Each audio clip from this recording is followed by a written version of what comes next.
Today, we're going to be talking about the importance of faith to deal with our fear. That faith is just such a gift that God gives us to be able to live with the fear of uncertainty that besets us in life. And we see over and over again that Jesus talks about not for us not to be afraid or to be anxious, but to have faith. And so Thursday we talked about focusing on God during this time, and yesterday we talked about the importance of helping each other through sacrificial giving and serving each other. And now we're talking about faith, and the faith that produces the hope that allows us to live without fear.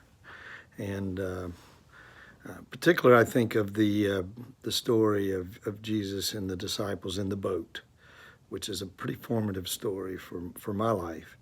And Jesus falls asleep in the boat. They're out on the Sea of Galilee, and this big storm comes up, and the disciples are scared and the question they ask Jesus is, they wake him up, he's asleep, and they say, don't you care? How's this happening to us? Don't you care? And I know right now, in our current situation with the coronavirus, that's some of the fears that we have, and especially when you're sequestered in home, continuing to watch the news hour by hour. And as my father would say, the news exists to keep you watching the news, so they're going to provoke fear in you, so you'll continue to watch. So I've talked to a number of you this week who are just beset with fear because, and it's good to remember that God does care. The Bible tells us to cast all our cares upon him, for he cares for us.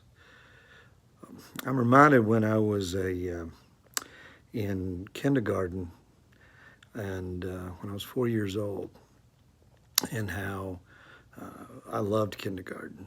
And then one day, I didn't want to go back. My mom asked me why. And some of the kids have been making fun of my name. My name is, y'all know me as Steve, but my full name is Stephen, and it's the Greek spelling, the biblical spelling, so it's Stephen. And the kids were calling me Step Hen, the 5-year-olds. The older kids were taunting me, calling me Step Hen, Stink Bomb. And that really bothered me, and I felt ganged up on, and I got upset and cried, and so I didn't want to go back. I didn't want to go back to kindergarten. And my mom told me that what I needed to do was go back, and she gave me this advice that didn't make any sense to me at all. She said to go back and ignore them, and they would stop. Well, to a 4-year-old, it's a very emotional event, and it's very real, and the humiliation and the bullying are very real. And so how could I just go and act as if this is not happening? And I didn't really understand what she said, but I did it because I trusted in my mom. I had faith that my mom loved me and she would not give me bad advice. And so even though it didn't make sense, I went back to school, and when confronted with these 5-year-olds, I ignored them for a day or two. And guess what? They stopped taunting me. The disciples said to Jesus, don't you care? And Jesus said to them, why are you so afraid? Where's your faith?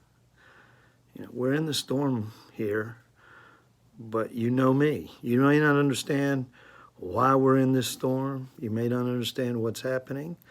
It may be uncertain to you how long this storm is going to last, how long we're going to have to keep going through this, but you should be certain of something, and that is you can trust me. I'm right here. And that really is the promise of the Lord. Not that he'll stop every storm, and we don't understand why the storms come. We don't understand why the situation of the virus that we have right now around the world is happening. But what we can understand is who's with us right now. And we trust in the Lord with all our hearts, and we lean not on our own understanding.